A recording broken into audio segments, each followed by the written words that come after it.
Então, boa noite, pessoal. De novo, eu peço agora gravando, inclusive, desculpas pelo meu atraso, por causa do problema que deu no meu computador. Eu já estava na frente do computador desde antes das 7 horas, mas aí quando eu fui entrar na aula de vocês, meu computador travou inteirinho.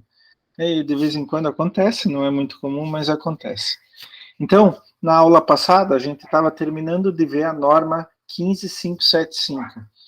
E olha, é importante que vocês sempre estejam por dentro das normas, da legislação, etc.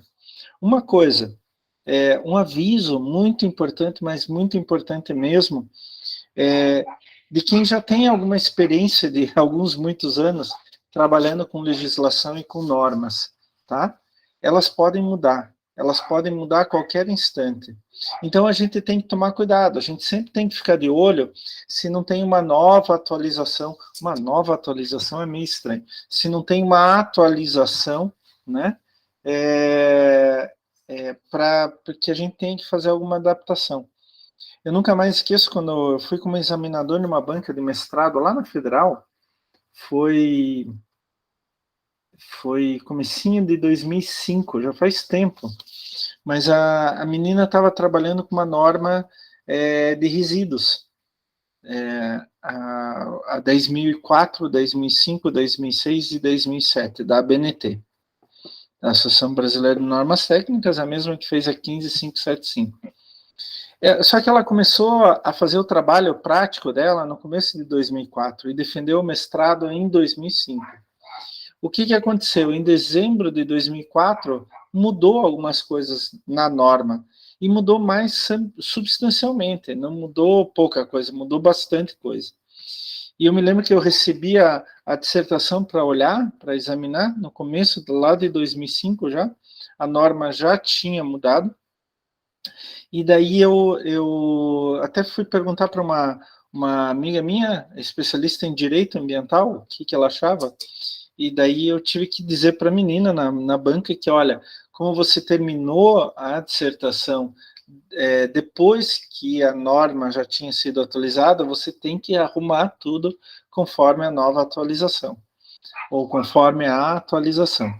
Então, é importante que vocês sempre prestem atenção nisso, tá? Algumas dicas. A mesma coisa vale para a legislação, por favor. A legislação ambiental, então, ela volta e meia muda. E você tem diferentes atos normativos, leis municipais, estaduais, federais, portarias, decretos e resoluções, resolução do CONAMA, Conselho Nacional do Meio Ambiente. Então, tudo isso daí vocês têm que ficar de olho, tá?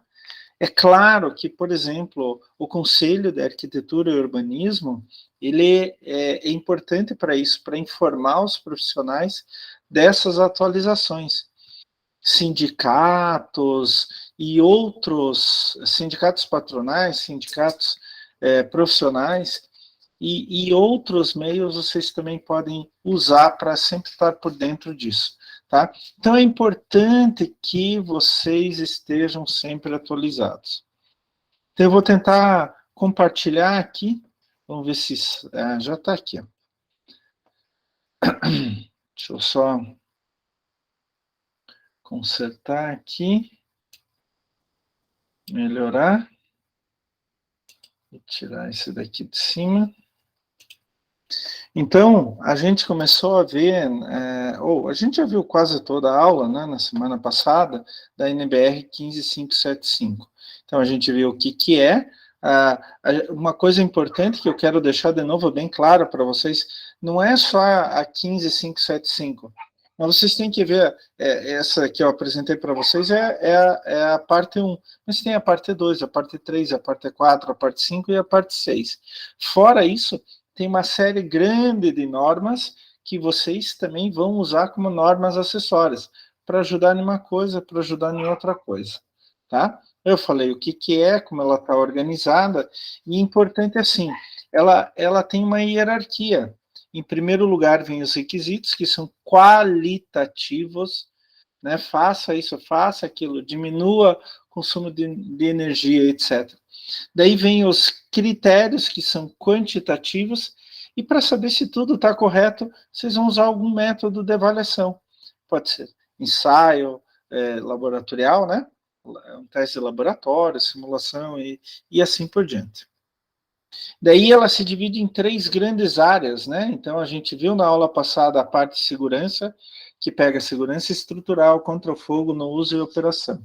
Habitabilidade, que entre outros, estanqueidade, desempenho térmico, acústico, lumínico, saúde, higiene e qualidade do ar, funcionalidade e acessibilidade, conforto tátil e antropodinâmico. E o terceiro ponto, que daí se refere basicamente à questão ambiental, é a sustentabilidade, durabilidade, manutenibilidade e impacto ambiental. É claro, pessoal, que os itens de segurança, os requisitos de segurança e habitabilidade, são diretamente ligados à questão ambiental também. Então, desempenho térmico, quanto melhor desempenho térmico, menos energia eu gasto. A mesma coisa com estanqueidade, desempenho acústico. Mesma coisa com desempenho lumínico. Qualidade do ar nem se fala, né, obviamente, né? E daí a gente começou a ver alguns conceitos de vida útil de projeto. A própria norma fala em diferentes sistemas terem certa vida útil. Isso é importante na parte de uso propriamente dito, mas na parte ambiental também. Quanto maior a vida útil, com uma qualidade decente, obviamente, menos vezes eu vou precisar trocar. Então, menos vezes eu vou precisar pegar material novo, colocar ali, tirar o velho, jogar fora, resíduo e assim por diante, né? E daí a gente viu alguns exemplos, aqui não mostrei todos, que a norma é bem grande, né? Mas os itens estanqueidade, desempenho térmico, desempenho acústico, lumínico, durabilidade e manutenibilidade, saúde, higiene e qualidade do ar, funcionalidade, acessibilidade e assim por diante. E daí a gente terminou a aula passada nesse slide, exatamente nesse slide que eu brinquei com vocês, o principal. É claro, vou puxar para o meu lado, óbvio, né? Eu sou da área ambiental, eu vou puxar para a área ambiental, né? Então, eles têm um item que eles chamam de adequação ambiental. Vocês têm que separar, algumas vezes, o que é ambiente do que é ambiente. Então, na arquitetura, na engenharia civil, etc., a gente fala ambiente, usa essa palavra como basicamente onde o ser humano está. Então, eu estou no meu escritório agora aqui em casa, então, para mim, isso é o meu ambiente aqui. E daí eu vou tratar da luz, eu vou tratar do som, eu vou tratar do conforto térmico, qualidade do ar e assim por diante. Mas nesse caso específico, quando ele está falando ambiente, ele está falando o que acontece na área da obra e nos seus arredores, na sua circunvizinhança, tá? Então, o item adequação ambiental nada mais são do que técnicas de avaliação do impacto ambiental resultante das atividades da cadeia produtiva da construção. Então, a gente está medindo, a gente está trabalhando com o que aquele empreendimento, aquele edifício, aquela habitação vai fazer no ambiente em volta, né? Eu tenho que pensar no empreendimento e toda a sua infraestrutura, como arruamento, drenagem, rede de água, gás, esgoto, telefonia, energia e etc. Inclusive, a BNT 15575-6, a sexta parte da série, estabelece requisitos relativos ao consumo de água.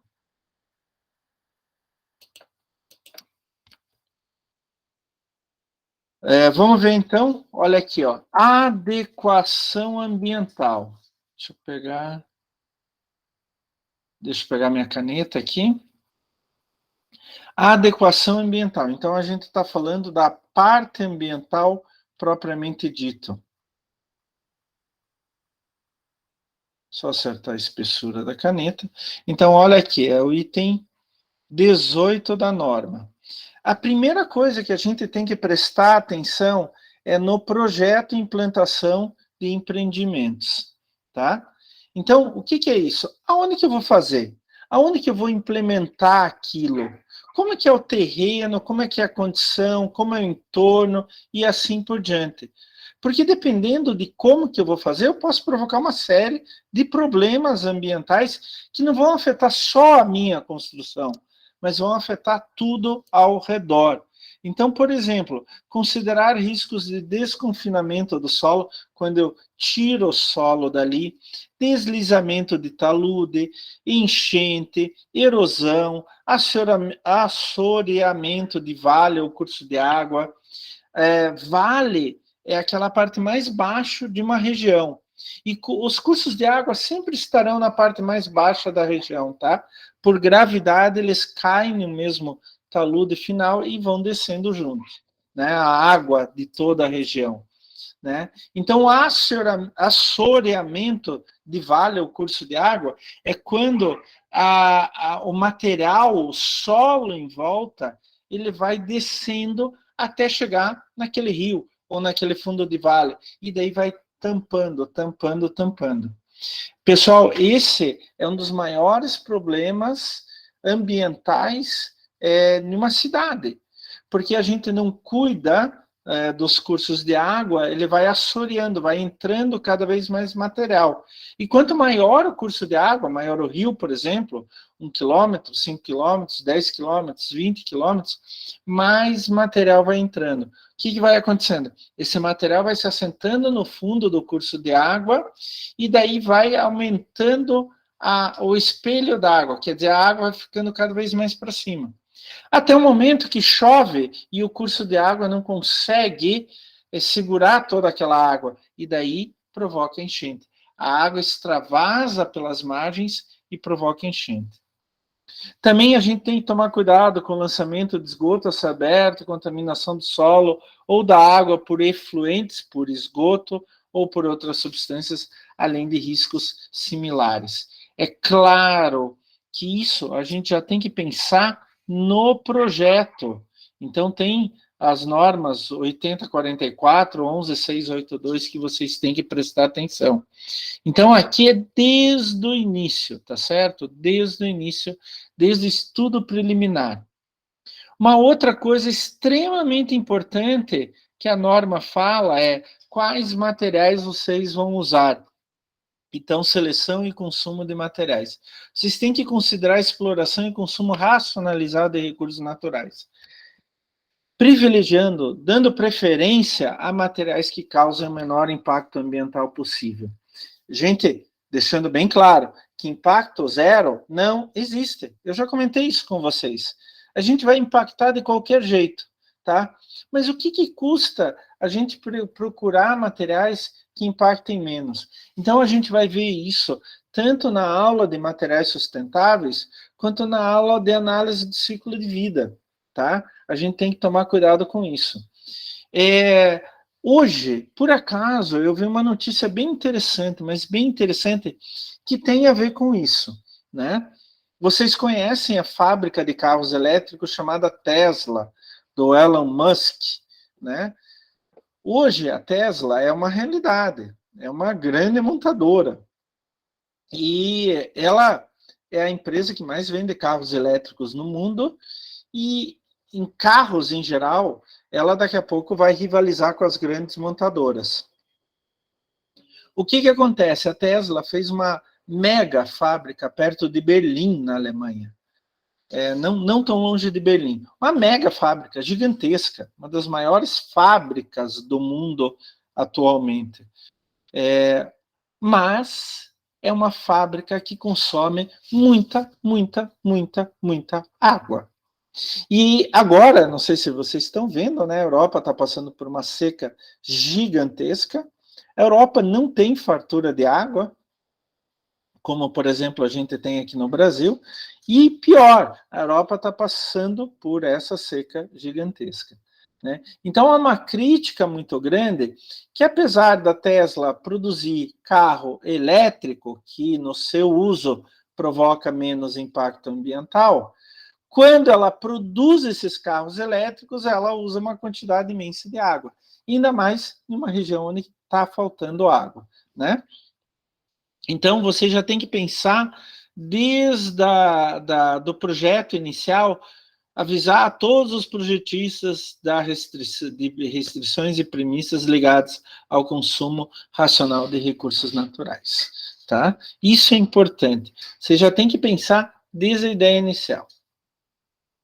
Ainda dentro da questão de seleção e consumo de materiais, por exemplo, utilizar madeira cuja origem pode ser comprovada e espécies alternativas que não estejam enquadradas como madeiras em extinção. Né? Por exemplo, eu vou comprar mogno, professor, vou colocar mogno na minha casa, no meu prédio. Olha que bonito, mogno, uma madeira fantástica. Fantástica mesmo. Qual que é o problema? O mogno brasileiro está em extinção. Ninguém planta. Só tira da floresta virgem. É difícil plantar mogno, ele é de bem lento crescimento, não vale a pena economicamente. O que acontece? Toda vez que você compra mogno, você está tirando uma madeira selvagem, não plantada, né? Então é bom a gente recorrer a espécies alternativas, que não sejam consideradas em extinção, etc. Não precisa ser necessariamente uma espécie exótica que é de outro país, como pinus e eucalipto. O pinus é do Caribe e o eucaliptus é da Austrália. Eu até fiz o meu doutorado com eucaliptus, tá? Então, mas é bom vocês saberem de onde vem aquela madeira. Aquela madeira vem da Amazônia, exploração ilegal. O que ela vem? Ah, não, ela tem selo FSC, Forest Stewardship Council, ela é de reflorestamento, tá tudo certinho, etc. Porque se vocês entendam isso, entendam, se vocês comprarem uma madeira ilegal, uma madeira nativa, que é proibida de cortar, por exemplo, a araucária aqui do Paraná, pinheiro do Paraná, vocês estão fazendo o mesmo erro, o mesmo problema, a mesma ilegalidade de quem cortou aquela madeira. Foi lá no campo e cortou, tá? Então, vejam quais são as exceções, o que vocês podem usar, o que vocês não podem usar. Mais um item que fala norma de seleção e consumo de materiais é sistema de gestão de resíduos, né? Gestão de resíduos sólidos da construção civil. Isso é a etapa da obra, e é praticamente da obra. Mas você pode trabalhar isso antes, durante e depois da obra também. Tá? Então, a gente vai ter uma aula específica para isso. Como que eu posso fazer para produzir cada vez menos resíduos na minha obra? Quais são as minhas alternativas? E a partir do momento que eu produzo resíduo, como recolher esse resíduo, separar esse resíduo e destinar de forma correta com esse resíduo. A outra aula que a gente vai ter, específica, é avaliar com fabricantes os resultados do inventário de ciclo de vida de seus produtos e impacto no meio ambiente. Né? É a mesma coisa que eu falei da Tesla agora. Você vai comprar um carro elétrico, lindo, maravilhoso, fantástico, no seu uso produz menos poluição, só que para ser feito gasta uma quantidade imensa de água. Qual é a vantagem? A gente tem que começar a repensar isso daí. Então, não adianta muita coisa vocês colocarem, por exemplo, uma janela super térmica, sonora e sei lá mais o que, fantástico, mas se para fazer aquela janela vocês gastam muitos recursos naturais. Então, vocês gastam mais do que uma janela comum. Então a gente tem que começar a trabalhar essa questão. Tem gente querendo entrar aqui. Vou liberar. Vocês têm que começar a trabalhar essa questão. O que mais vale a pena? O impacto ambiental de antes ou o impacto ambiental de depois? Por isso que a análise do ciclo de vida ou avaliação do ciclo de vida é tão importante. E a própria norma 15575 fala sobre isso. Não compre qualquer material. Veja o impacto ambiental que esse material causou até chegar na tua obra, durante o uso e depois, o pós-uso, né? Aí vocês têm que informar tudo isso daí também para os responsáveis pela obra. Uma coisa muito, muito, muito importante, sem sombra de dúvidas, né, é o consumo de água e deposição de esgoto no uso e ocupação da habitação. Tem rede pública? Aonde fica essa rede pública? É possível ligar a habitação com a rede pública? Não vai dar contaminação no ambiente, tá? Outra, isso em relação ao esgoto, né? Estou falando em relação ao esgoto, o que a gente chama de águas servidas, né? Ou água cinza. A água cinza é normalmente que vem do banho, coisa assim. Mas tem outro lado, né?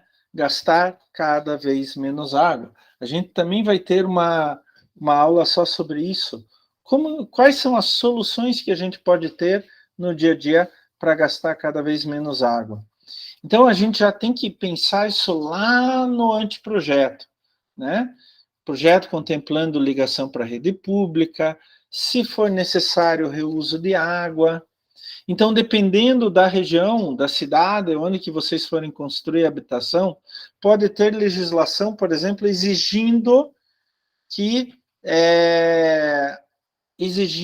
vocês tenham sistemas de recolhimento e uso de água de chuva, tá? Pode ser. Aqui em Curitiba tem isso. O problema é que muita gente faz o sistema, mas não liga o sistema. Eu não vejo isso, não vejo como se diz, a noção disso, por que fazer isso, né? Então, assim, eu vou dar um exemplo para vocês, Aqui eu moro do lado da casa da minha mãe, a minha mãe tem essa casa há mais de 50 anos, uns 56, 57 anos, e quando meu pai fez a casa, meu pai já faleceu há muito tempo, mas quando meu pai fez a casa, não tinha sistema de coleta de esgoto na rua, não tinha. Daí, o que o meu pai fez? O meu pai, né, fez lá um local onde que o esgoto ia ser colocado na terra, né? E isso daí é sem problema. Você pode fazer uma fossa séptica, né? Você pode fazer, mas assim é um buraco. Você vai jogando esgoto. Como o esgoto é orgânico, aos poucos ele vai sendo consumido por micro-organismos, a água vai entrando e assim por diante, tá? Então, o que aconteceu? Muitos anos depois, meu pai já tinha até falecido, veio a Sanepar e fez sistema de coleta de esgoto. Só que ela colocou muito raso, muito próximo da superfície. Como a casa dos meus pais é abaixo do nível da rua, aqui é a casa, aqui é a rua, não tinha como jogar o esgoto para o sistema de coleta de esgoto. Foi um parto, levou anos, a minha mãe teve que fazer uma ligação transversal, porque a rua também vai caindo, é bem inclinada, e foi complicado, né? Então, por isso até, por casos como esse, que a própria norma 15575, ela diz assim, olha, antes de você fazer as coisas, veja como que é. Veja como é a captação de esgoto, se tem, e se vocês precisam fazer alguma outra tecnologia. A mesma coisa, a gente tem que começar a repensar com... Aqui, ó. Com consumo de energia no uso e ocupação da habitação. Então, já no anteprojeto, a gente tem que começar a pensar em adotar soluções que minimizem o custo de energia.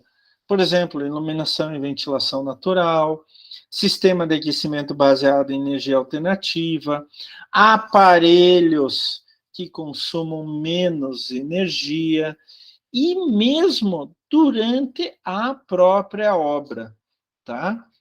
Para consumir cada vez menos energia. Pessoal, energia está caro. A gente teve agora um abaixamento do custo da energia, uma redução do custo de energia, mas foi uma redução, digamos assim, artificial, porque nós diminuímos o valor do imposto, do ICMS, que é um imposto estadual. Tinha alguns estados que cobravam até 35%, 36% de ICMS, e todos os estados tiveram que ficar entre 17% e 18%. Né? Mas assim, será que isso vai ficar para sempre? De qualquer modo, a energia vai subir uma hora ou outra também, principalmente porque a gente está vivendo uma fase que a gente tem inflação, tá? E a energia vai ficar cada vez mais caro, porque cada vez mais gente quer mais energia e a gente não tem capacidade de gerar tanta energia. Então a gente já tem que pensar desde o anteprojeto qual que vão ser as nossas soluções. A gente também vai ter uma aula sobre isso, mas a gente, principalmente em habitações, a gente pensa em iluminação e ventilação naturais. E, finalmente, os dois últimos itens aqui, né, que é contaminação do solo e lençol freático. Lençol freático é a camada de água que tem abaixo do solo, tá? Então, quando vocês começam a cavar no solo e de repente acham água, esse é o lençol freático. Então, como a gente já falou, o prédio está ligado à rede pública ou de esgoto, ou ele precisa fazer o próprio sistema de tratamento e disposição de esgoto, né? E o uso para não contaminar o solo, né? E o uso racional de água, que a gente também já falou, principalmente em alguns cômodos, como, por exemplo, o banheiro, tá? Mas isso a gente pode mudar para todos os cômodos que usam água. Então, você tem a cozinha, mas ela tem um consumo normalmente menor de água. O banheiro tem as torneiras, tem o vaso sanitário, tem o chuveiro. Então, a gente pode trabalhar as vazões de água nesses metais sanitários, tá? O quanto que a gente vai utilizar em cada um através de equipamentos específicos. Então, a gente vai ver isso também. Só para vocês terem uma ideia, existem uma série grande de outras normas que vocês podem aplicar na questão de adequação ambiental. Então, pessoal, não é tão simples assim fazer tudo isso com toda essa atenção. Mas vale a pena, porque depois eu vou ter uma edificação, uma habitação, que além dela ter provocado menos impacto ambiental para ser construída, ela vai provocar menos impacto ambiental durante seu uso, e mesmo depois do descomissionamento. Por exemplo, eu tenho que levar abaixo essa habitação, essa edificação qualquer. Tá? Alguma pergunta? Alguma colocação, pessoal? Dúvidas? Não, Dúvidas? eu tenho uma dúvida. Fale, Carolina. Quando não tem a rede de esgoto da rua, digamos, da Sanepar, né? Sim, É necessário, então, fazer uma fossa séptica, isso?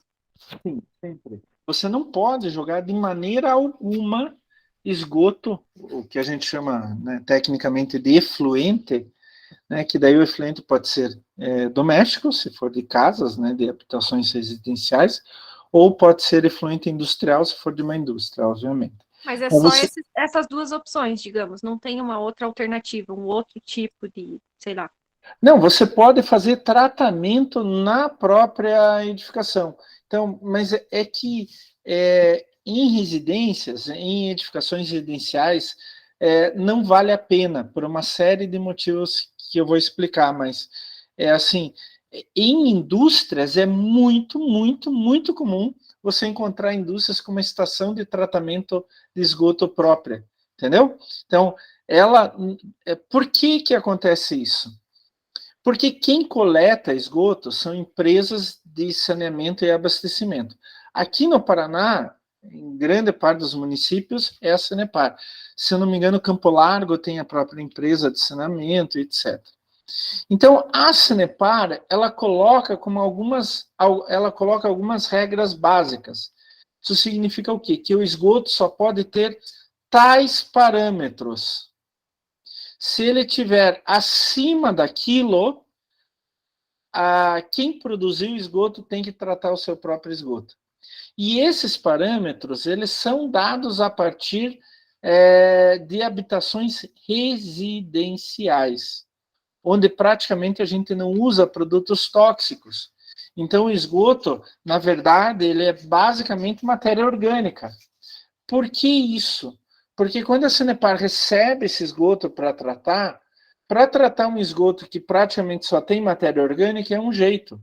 Para tratar esgoto que tem produto químico é outro jeito. Aliás, são muitos outros jeitos. Tá? Então, a Sanepar coloca algumas regras para receber o esgoto. Tá?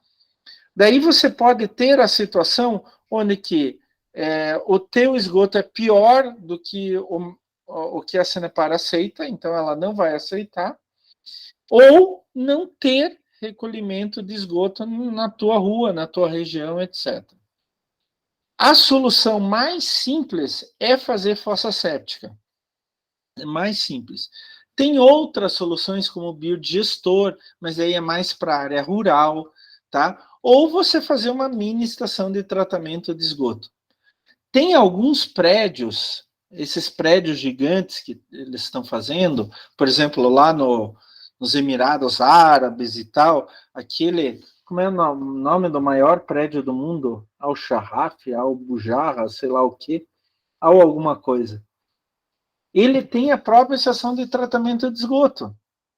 Então ele pega o esgoto, porque ele é muito grande. Tem muita gente que passa ali. Então ele pega o esgoto, trata, e essa água que sai praticamente limpa, não pode beber, mas ele pode usar para outras coisas, que a gente chama de água de reuso. Mas por que esse edifício faz isso? Porque ele é muito grande, porque vai muita gente. Tá? Então, para ele até vale a pena isso, porque daí para usos menos nobres da água, ele não precisa comprar a água, ele usa a água que veio do tratamento de esgoto. Né? Tá acontecendo muito, tá acontecendo muito isso em São Paulo, tá? Nos polos industriais. Então, as indústrias mandam, as indústrias não, perdão, a Sabesp pega a água pega o esgoto, limpa, e aquela água que sai boa, mas não potável, as indústrias compram essa água mais barata para fazer diferentes ações dentro da própria indústria, né, funções. Tá? Mas assim, para uma residência uniresidencial, né, para uma família só ou poucas famílias, por exemplo, você pode fazer fossa séptica. Inclusive, tem legislação específica para fossa séptica, tem norma técnica para fossa séptica, não pode ser qualquer fossa séptica. Tá? Aí eu gosto de falar, viu, Caroline? Desculpa. Não, imagina. Eu vou falando. Né? É que a gente já trabalha com isso faz um tempinho, né? Então a gente já conhece Tem bastante. experiência, né, professor? Daí a gente quer passar isso para vocês. Tá certo, é bom saber. Bom, pessoal, então, essa foi a norma 15575. Eu vou reforçar de novo para encher o saco de vocês mesmo. Olha, prestem atenção com atualizações e toda a legislação, outras normas e assim por diante. Olha, eu digo para vocês, uma boa parte do caminho de vocês vai ser vocês se manterem atualizados quanto a atos normativos e normas técnicas, tá? Se vocês se mantiverem atualizados, olha, boa parte do caminho, boa parte do caminho, porque o resto é bem mais fácil, à medida que vocês vão adquirindo cada vez mais experiência, as coisas vão ficando bem mais fáceis, mais automáticas até. Bom, então vamos para a segunda parte da aula. Deixa eu abrir aqui, ó. Na verdade, que é a aula de hoje, né? Propriamente dita. Que é certificações ambientais de edificações, né? Eu quero falar eu quero fazer um ínterim aqui. Certificação. A minha empresa é certificada com ISO 14000, com ISO 9000, com não sei mais o que, tem um monte de certificação. O que é uma certificação? Eu até devia ter colocado isso no material, mas assim, imagine que o professor Klaus é um cara que se preocupa com o meio ambiente, só imagine. É um cara que se preocupa com o meio ambiente, etc., e ele quer fazer alguma coisa boa para a humanidade, ele tem uma empresa e ele vai fazer com que essa empresa provoque menos impactos ambientais. Então ele vai adotar uma série de coisas, não só equipamentos, mas o modo de gerenciar tudo para ficar melhor, para usar menos material, usar menos energia, usar menos água, né? Gerar menos resíduos, gerar menos emissão atmosférica, fumaça, gerar menos efluente, né? Esgoto e assim por diante. Então, o Klaus, ele tem essa ideia fixa, tem uma empresa, então ele vai aplicar isso na empresa todos os dias, tá? A partir desse momento, ele tem alguns caminhos que ele pode seguir.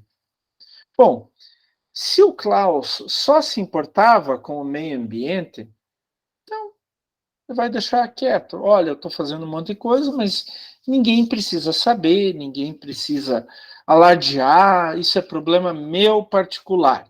Pronto. Qual que é o outro caminho que o Klaus pode seguir com a empresa dele?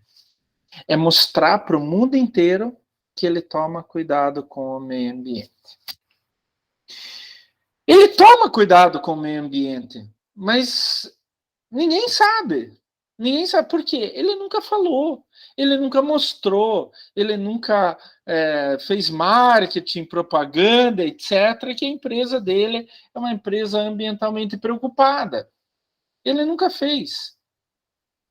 Daí ele vai começar a dizer assim, vai lá na Globo, vai fazer uma propaganda, olha, minha empresa se preocupa com o meio ambiente, etc. E, aliás, fazer um outro parênteses aqui, ontem no debate da Bandeirantes, dos candidatos a presidente, falaram muito pouco sobre o meio ambiente. Muito pouco sobre o meio ambiente. Nenhum candidato deu alguma ideia, alguma plataforma mais sólida em relação ao meio ambiente, tá? Não estou fazendo propaganda política porque eu estou dizendo que nenhum falou alguma coisa decente em relação ao meio ambiente. Bom, mas vamos lá. Então o Klaus vai começar a fazer propaganda. Daí ele vai lá no Jornal Nacional, vai no Fantástico, vai na Record, vai na Bandeirantes e tal, gastam dinheiro em propaganda e diz: minha empresa é ambientalmente fantástica. Eu vou acreditar no Klaus? Pode ser que ele esteja mentindo, né? Pode, tem essa chance. Mas será que ele realmente está mentindo ou ele está falando sério? Então, para acabar com isso, vieram as certificações. Então, certificação. Eu tenho um sistema de gestão ambiental, ele funciona bem, meu governo vai ser carbono zero. Eu queria ver como. Ai, desculpa a risada, gente. É que eu vejo algumas coisas assim que é só rindo. Não tem como ser carbono zero. Isso é totalmente impossível. Sei lá. Estranho. Bom, mas vamos lá. Então, Professor, fale. posso fazer uma pergunta rapidinho? Claro que pode. Estou aqui para isso. Se eu souber responder. Tá bom. Em relação a essa questão das certificações, as empresas elas têm algum tipo de incentivo fiscal para fazerem parte disso ou não? Não. Nada. Isso é um problema, então. Nada. Esse é um problema. Esse é um problema. Né? Mas, assim, o que a certificação traz? Na verdade, a certificação não é para a empresa. Na verdade, a certificação é para o cliente da empresa. Por quê? A certificação é uma segurança que aquela empresa faz isso. E por que é uma segurança? Porque quem certifica é uma terceira parte, independente. Então não é mais o Klaus que está dizendo que a empresa dele é linda, maravilhosa, fantástica ambientalmente. É um outro, é um auditor, é uma entidade credenciada, é alguma coisa assim. Então, por exemplo, eu sou especialista em ISO 14001. Então, eu vou implementar a ISO 14001 na minha empresa, está funcionando lindo, fantástico e etc. Para mim, eu estou satisfeito. Ah, mas o meu cliente quer uma segurança. Então, o que eu vou fazer? Eu vou pedir a certificação. Vem um auditor independente, ele examina sem interferência nenhuma minha, nenhuma, ele é totalmente independente, e ele dá ou não a certificação. A partir do momento que ele dá a certificação, eu posso fazer propaganda. Olhem, confiem em mim, eu realmente cuido do meio ambiente, está aqui a prova. Tal entidade certificadora, credenciada, acreditada, me deu essa certificação. Ela veio aqui, examinou e me deu essa certificação. Por que o professor Klaus está falando isso? Porque é o seguinte, você não é obrigado a certificar nada. Agora, se você tem o mínimo de bom senso, se você segue o mínimo de legislação, você tem que fazer uma série de ações na tua edificação que vão provocar menos impacto ambiental. Então, a norma 15575, por exemplo, mostra isso. Quais são as preocupações? Mas não é uma norma certificável. Se você disser para o teu público, esta construção segue a NBR 15575, não significa nada. Porque não veio ninguém dizer lá na tua empresa certificar que você realmente segue. Agora, uma 14001 e outras, como eu vou mostrar daqui a pouco, essa sim. Então, a norma, a certificação ambiental é uma norma que eu sigo se eu quiser. As certificações ambientais são todas voluntárias. Não existe certificação ambiental obrigatória. Não existe. Tá? Não existe. Simplesmente não existe. Elas têm, por vocação, serem voluntárias. Mas é a partir do momento que você pega a norma da certificação, implementa item por item lá na tua empresa, você pode chamar um auditor, que é independente a você, ele vai examinar esse item por item e vai dizer, olha, você seguiu tudo certinho. Parabéns, Klaus, parabéns, você seguiu tudo certinho. Agora você está certificado. E pode mostrar para qualquer um. Então, na verdade, se vocês forem examinar, pensar, raciocinar por esse ângulo, na verdade, o que está acontecendo? Vocês fazem a norma, vocês fazem a certificação não para vocês, mas para o cliente.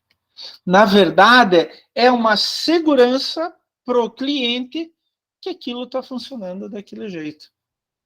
Então, por exemplo, tem certificações para hospitais, para edificações, para questão ambiental, para sistemas de qualidade. Tem muita certificação diferente que vocês podem utilizar. E elas veem coisas diferentes. Fala, Andréia. Professor, essas certificações são aquelas que têm projeto de crédito de carbono também, que tem várias certificações? Na verdade, projeto de carbono é uma outra coisa, o crédito de carbono é outra coisa, mas também ele passa por um processo de certificação, né?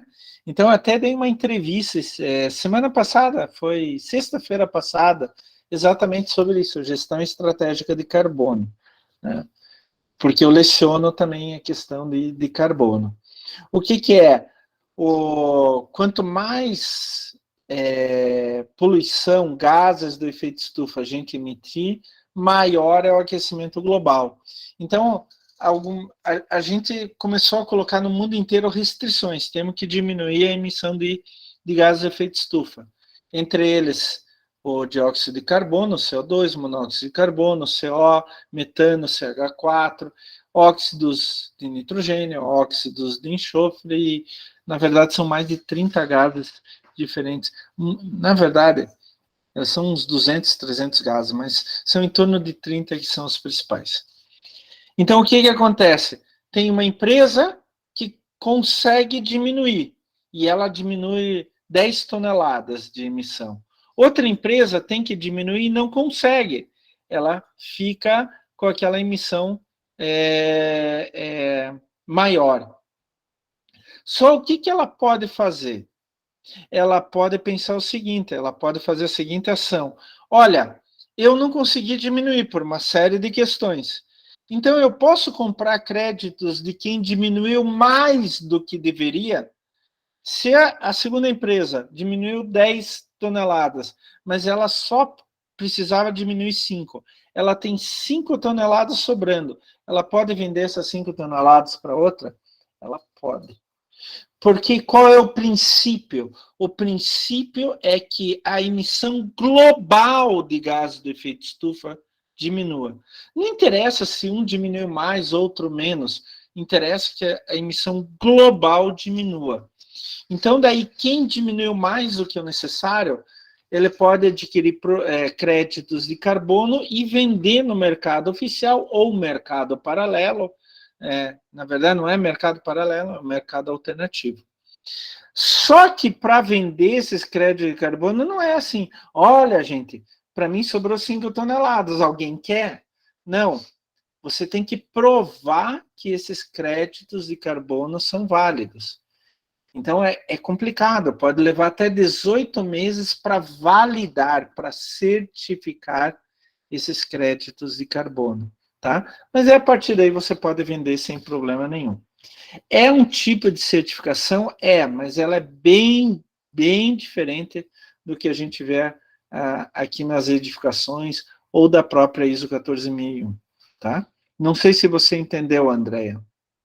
Entendi, professor, porque lá em Manaus eu conheci um senhor que é um zootecnista e ele fazia projeto desse tipo, então ele era amigo do meu pai, ele faleceu agora há pouco tempo, e ele mexe com esses projetos, aí eu vivia lá, sabe, mas eu não entendia muito bem, aí às vezes eu confundia, mas eu sabia que as empresas queriam crédito de carbono, tipo lá da Amazônia, que tem mais floresta, para suprir lá as empresas internacionais deles, que eles estavam poluindo demais. Exatamente isso. O Brasil ele se caracteriza como um país que vende crédito de carbono e não compra, tá? Porque até o protocolo de Kyoto, de 97, as nossas metas, a gente não tinha metas. A gente só começou a fazer metas de redução depois. Mas o que a gente fazia? Então, qualquer diminuição na nossa emissão, a gente vendia isso para a Europa, para os Estados Unidos, Canadá, Japão e assim por diante, tá? Como o Brasil é um país em desenvolvimento, lá no primeiro protocolo em Kyoto, 97, a gente não entrou com meta de redução, tá? Mas depois agora tem, o que está em vigência agora é o Acordo de Paris, 2015, e a gente vai precisar diminuir drasticamente as nossas emissões. Então, o que esse teu amigo fazia? Ele ajudava as empresas, com certeza ele fazia isso, ajudava as empresas a diminuírem sua emissão, e essa emissão ele então validava, daí passa por uma autoridade nacional, uma autoridade internacional, é complexo, isso é demorado. Ele validava como crédito, daí jogava no mercado e vendia aqueles créditos, né? Provavelmente uma parte dos créditos ia para ele e outra parte ia para a empresa que diminuiu suas emissões.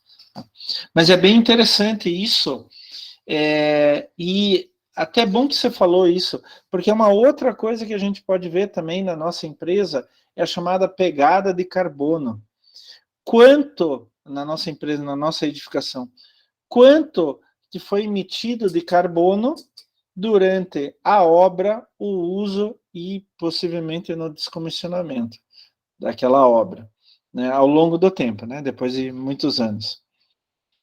O que a gente pode fazer é substituir materiais que têm menor pegada de carbono. Quanto maior a pegada de carbono, quer dizer que eles emitem mais carbono para a atmosfera. Eles emitem mais gases de efeito estufa. Tá? Bom, pessoal, então vamos para a segunda parte da nossa aula, que é a aula de hoje, propriamente dito.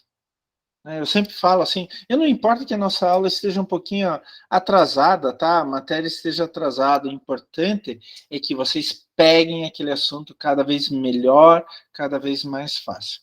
Então, eu dei essa introdução toda para falar o que é uma certificação. Lembrem-se, ela é sempre voluntária. Você precisa certificar algo que você já faz? Não. Se você faz só para você se sentir satisfeito, fique assim. Não tem problema.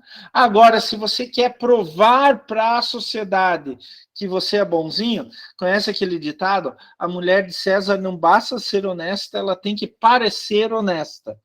Então, isso acontece muito nessa área ambiental. Eu tenho uma empresa, eu faço tudo certinho, mas ninguém acredita em mim, porque não tem nada provando que eu faço tudo certinho. Então, eu faço uma certificação ambiental, que é alguém independente que me deu essa certificação, não foi qualquer um que me deu. Daí eu provo para todo mundo, viu como eu sou bonzinho? Então, a mulher de César não basta ser honesta, ela tem que parecer honesta, né? É como a gente estava conversando, né? O ambiente construído provoca uma série grande de impactos ambientais. E isso a gente tem que ver em todo o ciclo de vida, né? Desde a obtenção da matéria-prima original, a transformação, o transporte até a obra, o uso na obra e assim por diante. A gente gasta muita coisa, como água, energia e uma montanha de matéria-prima, né? Literalmente. E durante todo esse processo, a gente vai ver na aula de ciclo de vida, a gente tem emissões atmosféricas, fumaça, a gente tem resíduos sólidos de diferentes tipos, e a gente tem efluentes, esgoto, né? Quando a gente pensa numa construção sustentável, a gente pensa numa construção que vai diminuindo esse impacto ambiental. Isso vai pelo planejamento do local, desempenho energético, gestão de água, utilização de materiais sustentáveis e qualidade do ambiente interior. Então, aqui eu coloquei algumas coisas que a gente pode pensar quando vai fazer uma construção sustentável, né? Que a gente já até discutiu muitas dessas. Redução do consumo de água, por exemplo, utilização de águas residuais, redução de materiais na construção, materiais com menor impacto, gestão de resíduos, desenvolvimento adequado, reutilização de antigos locais. Isso está ficando muito, muito mais comum, né? E eu dou exemplo disso, é bem interessante, reutilização de antigos locais. É não pegar uma área de floresta virgem e desmatar para construir alguma coisa. Pegar uma área que já foi usada para outra coisa e revitalizar. E nas grandes cidades está ficando cada vez mais comum, né? Vamos revitalizar tal área. Por exemplo, aqui no Rio de Janeiro, a região do Porto do Rio revitalizaram, construíram o Museu do Amanhã e etc. Né? Mas o grande exemplo que eu dou é a Olimpíada de 2012, em Londres, na Inglaterra, que eles decidiram fazer boa parte da Vila Olímpica numa área antiga, que antigamente era uma área industrial. E todo o solo estava contaminado com altas concentrações de uma montanha de produto tóxico. O que eles tiveram que fazer? Eles tiveram que retirar aquele solo, limpar numa fábrica de descontaminação gigantesca e voltar o solo para a mesma área. Tá? Então, além de aproveitar uma área que estava desativada, já tinha sido impactada, etc., eles melhoraram o ambiente daquela área, né? A gente pensa em menor impacto sobre a vizinhança, otimização da eficiência e desempenho energético, uso de energias alternativas e fontes de poluentes dentro de edifício. Um outro exemplo relacionado a isso, até energias alternativas, pessoal, é o que está acontecendo na Europa agora por causa da guerra entre Rússia e Ucrânia. O maior fornecedor de petróleo e gás natural para a Europa, principalmente para a Alemanha, é a Rússia. Só que a Rússia entrou numa guerra totalmente injusta e os países europeus estão boicotando a Rússia. O que a Rússia vai fazer agora? Vai diminuir a exportação de petróleo e gás para a Europa. Detalhe, está acabando o inverno. Está acabando o verão, perdão. Eles vão entrar daqui a pouco no inverno e vão precisar de aquecimento nas edificações. E como fazer? A Alemanha fez a maior besteira da vida, né? Que é ficar praticamente dependente da Rússia para gás natural. A Alemanha fez a Energiewende, a troca de energia, já está fazendo há muito tempo, mas não é o suficiente. E eles trocaram energia nuclear por outros tipos de energia. A Alemanha está desativando, descomissionando todas as usinas nucleares. Todas. Até a filha de um professor lá, amigo meu, uma vez fez um protesto numa usina nuclear. Ela subiu numa chaminé e se acorrentou lá em cima da chaminé para fechar aquela usina nuclear. Mas assim, eles só trocaram a energia nuclear pelo gás natural da Rússia. Tem bastante energia eólica, fotovoltaica? Tem muito, mas não é o suficiente. Então agora a Rússia está impedindo de chegar gás natural, até a Gazprom anunciou hoje que vai fazer uma nova manutenção no gasoduto Nord Stream 1, que leva gás natural da Rússia até a Alemanha, e a Alemanha vai ficar sem gás natural. De novo, não é a primeira vez. Então, a grande questão que estão discutindo na Alemanha, eu estou acompanhando isso de perto, muito perto, é que a Alemanha não trocou suas fontes de energia o suficientemente em intensidade, em tamanho, quanto em tempo. Não trocou. E agora ela está pagando essa conta. E vai literalmente pagar essa conta. O custo da energia na Alemanha durante o inverno vai no mínimo duplicar. Vocês sabem o que é isso? A energia já não era muito barata. Agora vai no mínimo duplicar. Vai ser bem complicado. Bem complicado. Bom, aqui no mundo, a gente tem muitas certificações ambientais ligadas a edificações, habitações.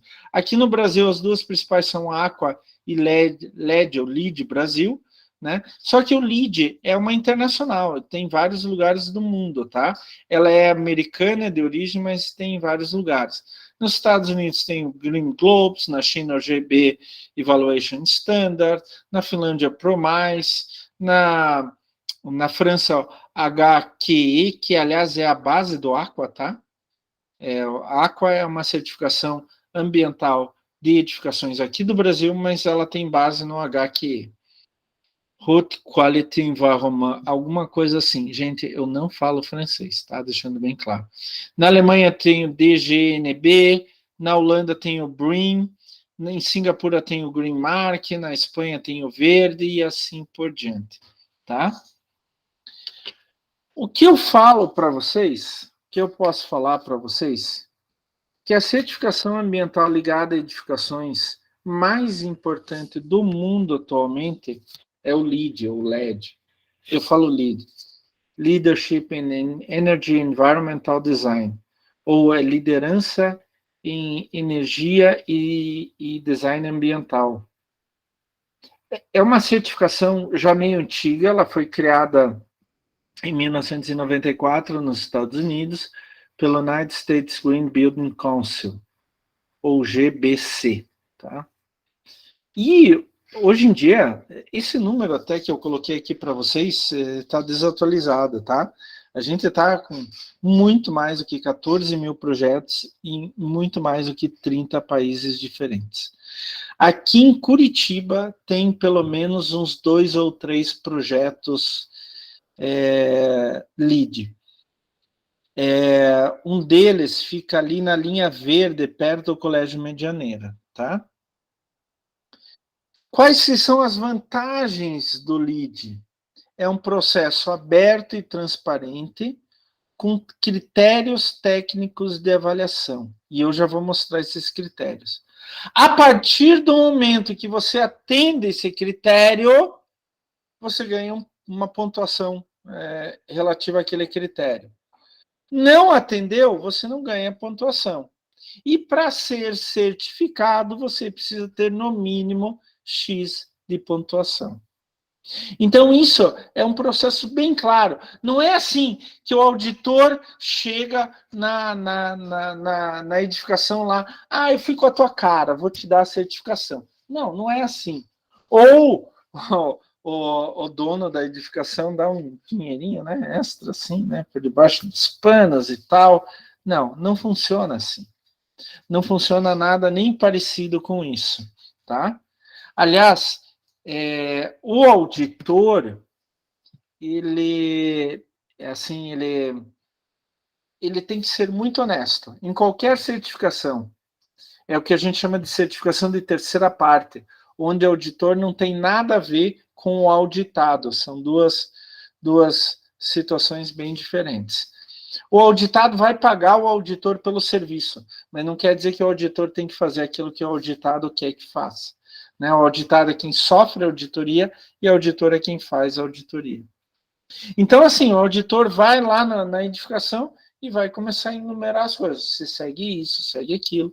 E para ele te dar a pontuação, você precisa provar que você fez aquilo. Não é só falar.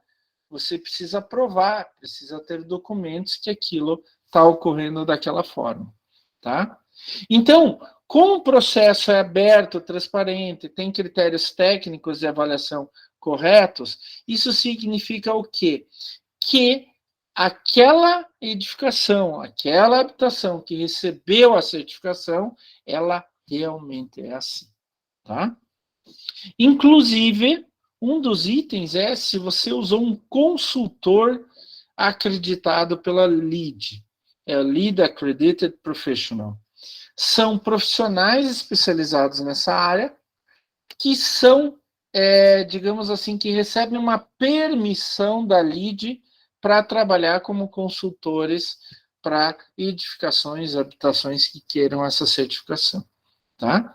Então, você tem uma segurança que aquele consultor não é um consultor qualquer que entrou na louca nessa área. Não, o cara foi preparado, ele sofreu um processo de acreditação, onde que a LEED vai fazer uma prova com ele, e ele precisa ter um aproveitamento mínimo, etc., para poder ter esse título, LEED Accredited Professional. Então, ele vai ser o consultor. Eu vou mostrar para vocês que quem tem obra com um consultor LEED ganha até ponto a mais. E o LEED você pode fazer para várias coisas diferentes, para construções novas, construções já existentes, construções comerciais, dá para fazer só para a estrutura, para o esqueleto, residencial, desenvolvimento urbanístico, escolas e retail, que são outras coisas.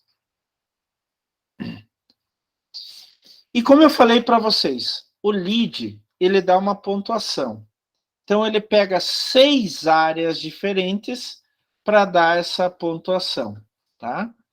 A primeira área de desempenho, que a gente chama área de desempenho, é a escolha de locais sustentáveis. E daí isso daqui é subdividido, tá? A gente já vai ver os detalhes de cada um.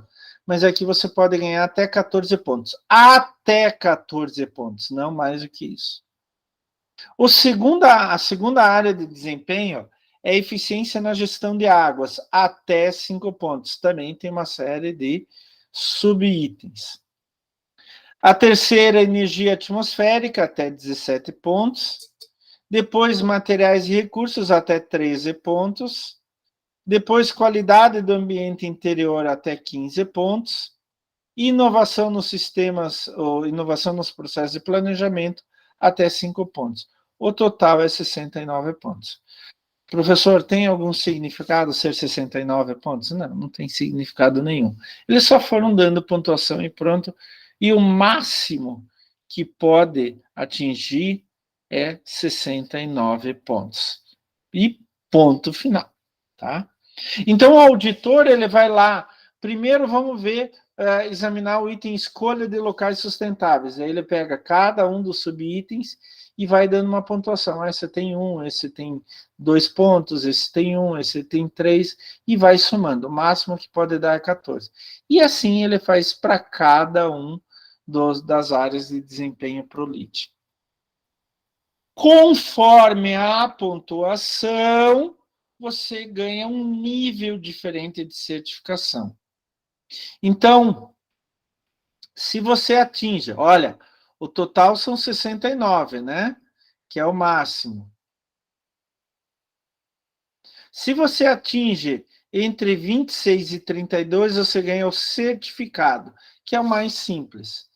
Se você atinge entre 33 e 38, é o LEED prata. É o certificado prata, que é mais alto. Se você atinge entre 39 e 51, é o LEED ouro.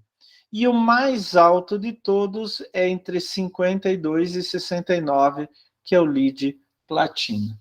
Poucas construções têm LEED platina. Aqui em Curitiba, que eu saiba, não tem LEED platina. Eu posso estar errado, tá? Pode ser que nesse meio tempo tenha surgido um LEED platina. Mas eu sei que LEED ouro a gente tem aqui em Curitiba, tá?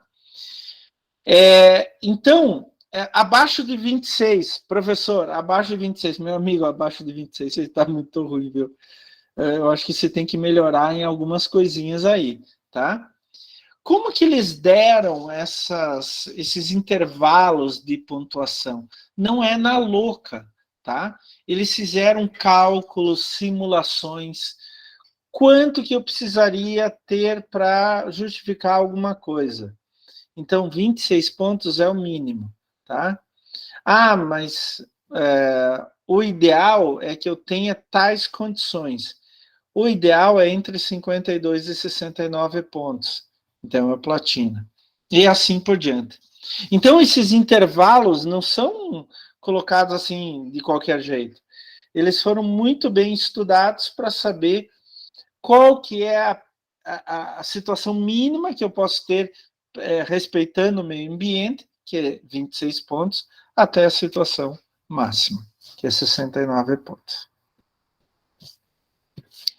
Eu falei para vocês que em cada um daqueles itens, aqui áreas de desempenho, ele dá uma certa pontuação, o máximo, com vários subitens. Então, aqui, olha, 1, 2, 3, 4, 5, 6, 7, 8, 9, 10, 11, 12, 13 e 14. Aqui você pode ter no máximo 14 pontos. Professor, mas tem mais uma coisa aí. Olha só. Prevenção de poluição na construção. Isso é básico. Isso é um pré-requisito. Isso é um requerimento básico, tá? Se não tiver isto, durante o período de construção, se você não conseguiu provar isto, você não vai ganhar a certificação, por mais que você tenha pontuação no resto, tá? Então, assim, se você tomou cuidado em relação à seleção do local, densidade urbana e conexão com a comunidade, remediação de áreas contaminadas, que eu acabei de falar, em Londres, 2012, foi feito isso, acesso ao transporte público, bicicletário vestiário, baixa emissão de CO2, área para estacionamento, recuperação de espécies locais, redução de área construída, controle de enxurrada em quantidade e qualidade, redução do efeito ilha, né? Em áreas abertas, com áreas abertas ou coberturas, redução da poluição luminosa e assim por diante. E daí ele te dá uma pontuação. No final das contas, ele vai chegar aqui e ver quanto deu de pontuação, tá? O máximo é 14, e um pré-requisito aqui é essencial. Durante o processo de construção, foram feitas medidas para prevenir a poluição? Professor, mas como que eu mostro isso? Como eu provo? Por documentos, por fotos, por entrevistas. O ideal é documento, tá? Esse é o ideal, tá? Por,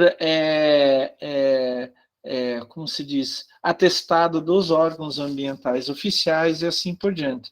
E os outros aqui, além disso, ele pode ver na prática. Por exemplo, tem bicicletário, vestiário, e etc, etc, etc. Tá? Então, essa é a escolha do local sustentável, até 14 pontos. Daí ele vai na eficiência da gestão de água. E olha que interessante. Bom, é só 5 pontos, né? São 5 itens. Mas ele quer medir a redução. Por exemplo, você reduziu 50%, você reduziu aqui irrigação, né? Para molhar as plantas, gramado e tal. Você reduziu 100%. Você tem tecnologias de reuso? Quanto que você reduziu no uso de água potável? Menos 20%? Menos 30%? Ah, professor, eu reduzi 50%, então vai entrar aqui. Ah, professor, eu reduzi 10%, então não vai ganhar nada, porque você não reduziu nenhum nem outro, você reduziu menos. Então, mas como que eles medem isso? Daí se pega exemplo. Professor, a minha construção é nova, então eu tô indo do zero. Eu estou colocando toda a tecnologia melhor possível, mas eu estou indo do zero. Não tem como comparar o que era antes. Daí eles pegam dados da literatura e vêm. Olha, nessas condições, nessa situação, desse jeito se consome tanto. Quanto que você vai consumir agora? Né? Então, essa é a eficiência na gestão de água. Daí eu tenho a área de desempenho, energia e atmosfera. Energia e atmosfera. Então, eu tenho até 17 pontos. E tenho 3 itens que são pré-requisitos. Comissionamento dos sistemas de energia do prédio, desempenho mínimo no uso de energia e não uso de CFC. CFC é clorofluorcarbono, é aquele gás que fazia o buraco na camada de ozônio. Eu sempre conto a história do filme Robocop. Se vocês assistirem o Robocop 1, o original, tem uma hora eles falam do buraco na camada de ozônio, tá? Então, o CFC já foi banido da face da Terra, tá? Pelo Protocolo de Montreal, se eu não me engano, 1986. Eu não tenho certeza absoluta o ano do Protocolo de Montreal, tá? Mas o CFC já foi banido. Só que ainda tem gente que insiste, tá? O primeiro item, que pode de 1 até 10, é otimização no desempenho no uso de energia, tá? E daí aqui, tem até um erro aqui é novo, não é reformado. Aqui vocês veem que tem 2 colunas, né? A coluna para prédio novo e a coluna para prédio reformado. Então, se eu diminuir até 10,5% em prédio novo ou 3,5% em reformado, é 1 ponto. Agora, se eu diminuir 14%, até 14% em prédio novo ou até 7% em prédio reformado, é 2 pontos. E assim vai. Até o máximo, que é 10 pontos, eu reduzir no mínimo 42% em prédio novo ou 35% em prédio reformado no uso da energia. Tá? Professor, mas eu reduzi 60%. É um prédio novo, eu reduzi 60%. Ótimo! Você vai ganhar os 10 pontos do mesmo jeito, que é a pontuação máxima do item, o crédito 1. A mesma coisa, o mesmo tipo de pensamento ele vai fazer em relação à geração local de energia renovável, se é 2,5%, até 2,5%, se até 7,5%, se até 12,5%, tá? Mas foi mais de 12,5%, então você vai ganhar 3 pontos. Melhoria no comissionamento, melhoria no uso de gás refrigerante para diminuir a temperatura, medição e verificação e energia verde. Assim vai ganhando ponto. Até 17 pontos no máximo. Daí vem a questão de materiais e recursos. Até 13 pontos. Ele tem um pré-requisito: depósito e coleta de materiais recicláveis. Durante a obra e pós-obra, tá? No uso também, tá bom? Então, daí você vai contando ponto. Se tem reuso de materiais, por exemplo, 75% paredes, forro, cobertura, 100% paredes, forro, cobertura, 50% elementos interiores não estruturantes.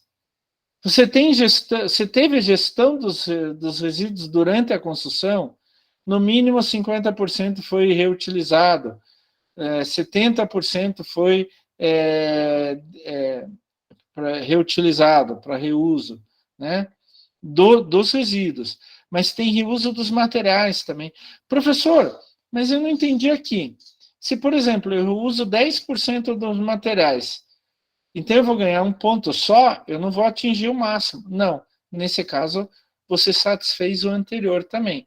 Então você vai ganhar 2 pontos, tá? Conteúdo reciclado, no mínimo 10%, um ponto. No mínimo 20%, um ponto. Ele tem o pós-consumo e pré-consumo. Uso de materiais regionais da própria região onde está instalada aquela edificação, 10% e 20%. Materiais de rápida renovação, madeira certificada, por exemplo, com selo FSC, Forest Stewardship Council. Tem outros selos de madeira certificada? Tem, mas esse é o mais famoso do mundo. Falo para vocês, no mínimo 90%, tá?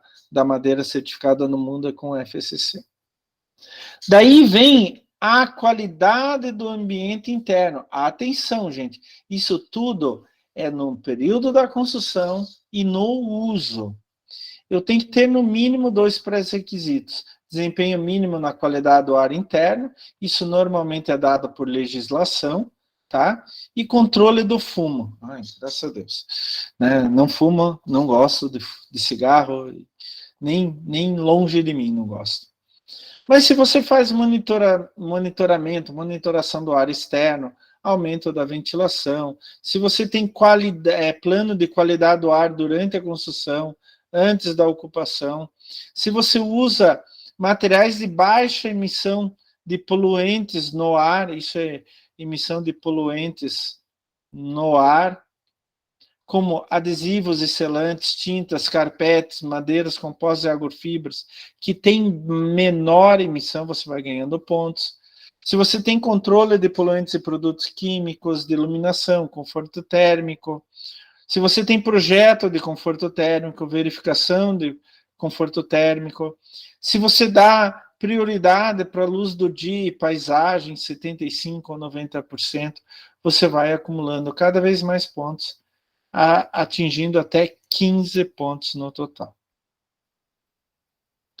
E por último, é o que eles chamam, aí essa parte mais, assim, é mais diferente, né, mais polêmica, digamos assim, é a inovação nos processos de planejamento. Então, ele te dá até 4 pontos se você tem inovação. Aqui em Cira o título é XYZ, WTY, aqui é A, B, C, aqui é D, E, F, sei lá. São planos diferentes, projetos diferentes. Se você só tem um projeto de inovação, você só vai ganhar 1 ponto. Se você tem mais, você pode ganhar até 4 pontos. E, finalmente, como eu falei para vocês, se vocês usaram como consultor um profissional acreditado pela LEED, vocês ganham mais um ponto, tá? E daí, eles vão aqui nos níveis de certificação, veem quantos pontos vocês acumularam e dão o certificado relativo a isso, né? Como conseguir a certificação LEED? Primeiro lugar, definir uma clara meta de desempenho ambiental. O que vocês querem para a obra de vocês? Tá? Vocês veem vários pontos aqui diferentes. Ó, luz do dia e paisagem. Se você tem 75% dos espaços, ganha um ponto. Se tem 90% dos espaços, vai ganhar mais um ponto. E assim por diante. Qual é o nível que vocês querem? Definir um orçamento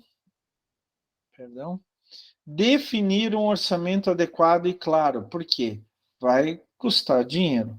Concentrar no objetivo e orçamento da certificação LEED. Usar esta ferramenta de avaliação do ciclo de vida, principalmente para materiais que vocês vão utilizar. E contratar profissionais acreditados LEED.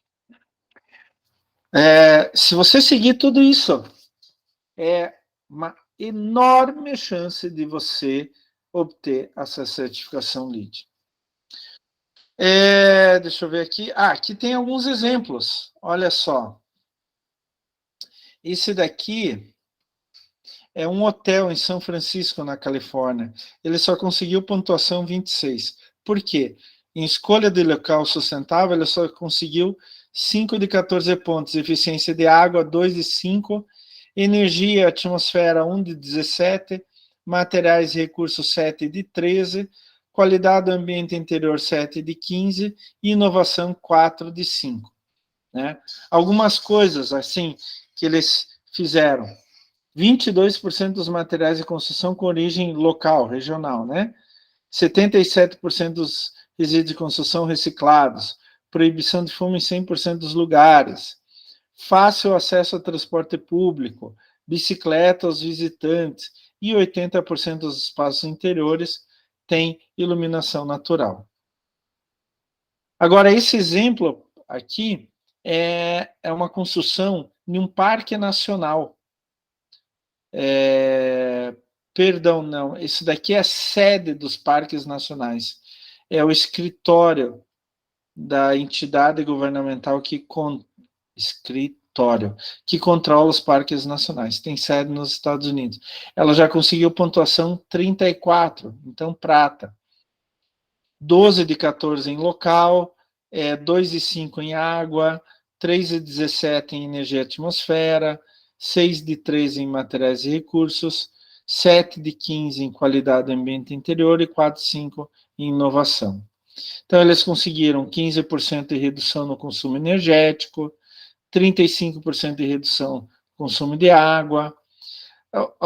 Os resíduos de construção durante o processo de construção foram 83% reciclados ou reutilizados, e 35% dos materiais usados na construção são regionais, próximos à própria construção.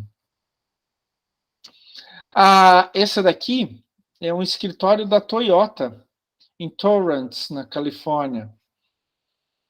E eles conseguiram 47 pontos de 69 com a classificação ouro. Então, olha, escolha do local sustentável foi o pior problema, né? 4 de 14. Gestão de água, 5 de 5. Energia e atmosfera, 15 de 17. Materiais e recursos, 7 de 13. Qualidade do ar interior, 11 de 15. E inovação, 5 de 5.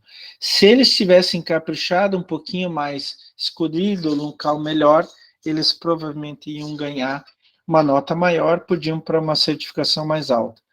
O que pode ser isso? Por exemplo, eu não sei se é o caso, mas quando você tem uma construção antiga que você quer melhorar, você não tem muito o que fazer quanto ao local, tá? A construção já está ali.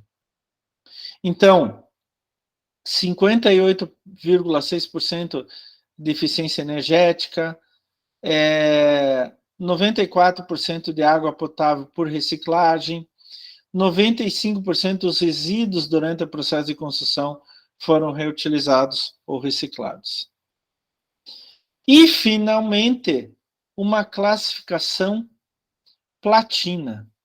Aqui acho que é um hotel, também em San Diego, na Califórnia, que conseguiu platina 59 pontos. Olha aqui, ó, 69 conseguiu 69. Escolha do local, 10 e 14, água, 4 de 5, energia e atmosfera, 17 de 17, materiais e recursos, 9 de 13, qualidade do ambiente interior, 14 de 15, inovação, 5 de 5. Durante a construção, 89% dos resíduos foram reciclados, 100% dos espaços têm iluminação natural, 65% na redução da energia e vegetação nativa para reduzir o máximo possível a quantidade de água para irrigação dessa vegetação. Por que vegetação nativa? Ela está acostumada com o ambiente, que tem menos água, mais desértico, e daí ela não precisa tanto de água, né? Então, aqui vocês veem um exemplo de platina. Vocês podem notar que algumas edificações são mais fortes, são melhores em um item, outras são melhores em outros itens, e daí isso vai balançar. Duas certificações ouro, por exemplo, elas podem se equivaler, ou elas devem se equivaler? Não necessariamente. Pode ser que uma tenha dado mais ênfase para uma questão e outra tenha dado mais ênfase para outra questão. Qual que é o ideal? Dar ênfase em todas as questões. Quanto mais próximo você chegar de 69, isso significa que você está se preocupando com todos os itens, tá? Muitas vezes as pessoas me perguntam assim, professor, mas isso não é muito caro? Por incrível que pareça, não. Muitas vezes são soluções arquitetônicas ou até mesmo soluções de engenharia que vão proporcionar uma melhoria em todos esses aspectos examinados pela LEED. Vários trabalhos mostram que o investimento para você conseguir uma edificação com certificação LEED é em torno de 2% do preço da edificação, tá? E ao longo do ciclo de vida do empreendimento, enquanto ele ficar sendo utilizado, isso vai render 10 vezes mais.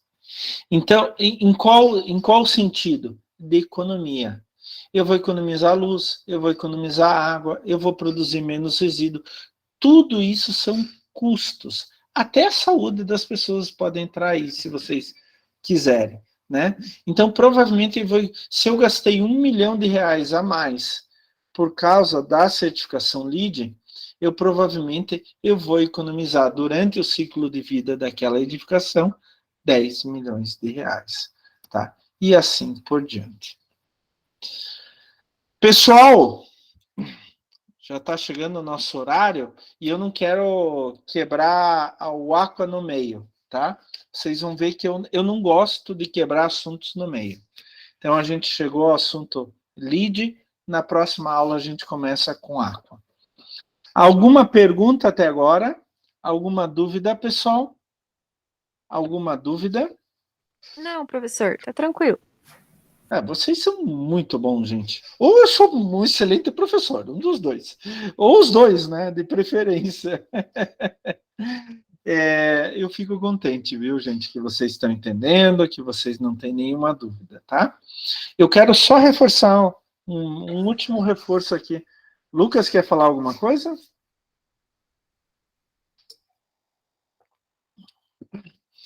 Eu só quero fazer um último reforço, pessoal, que é assim, de novo, eu preciso certificar? Não. A certificação é só uma comprovação que você está fazendo certo. Professor, mas eu estou fazendo certo, inclusive conforme tudo isso que o senhor colocou da LEED e tal, mas eu não quero gastar mais dinheiro com isso, sem problema, Lu. Não quero gastar mais dinheiro com isso, ou me preocupar com isso, etc. Meu cliente não se preocupa com isso, mas eu tenho a consciência limpa que eu estou fazendo certo. Ótimo. Então, não precisa certificar, tá? A certificação é puramente voluntária. O que eu sempre falo para as empresas é, se você não quiser certificar, pelo menos siga a ideia, porque esta ideia vai dar muito menos impacto ambiental. E isso é o mais importante. O mais importante é que a atividade de vocês vá provocando cada vez menos impacto ambiental. E o LEED é um roteiro. Gente, é um roteiro. Se você seguir esse roteiro, você tem a opção de, no final, ganhar a certificação, um papelzinho para você colocar na parede e provar para todo mundo que você faz certo. A mulher de César não basta ser honesta, ela tem que parecer honesta. Então, não basta, algumas vezes, vocês implementarem tudo isso durante o projeto, a construção e o uso da edificação. Algumas vezes, vocês precisam ter uma prova que vocês fizeram tudo isso daí. E a prova é a própria certificação. Tá?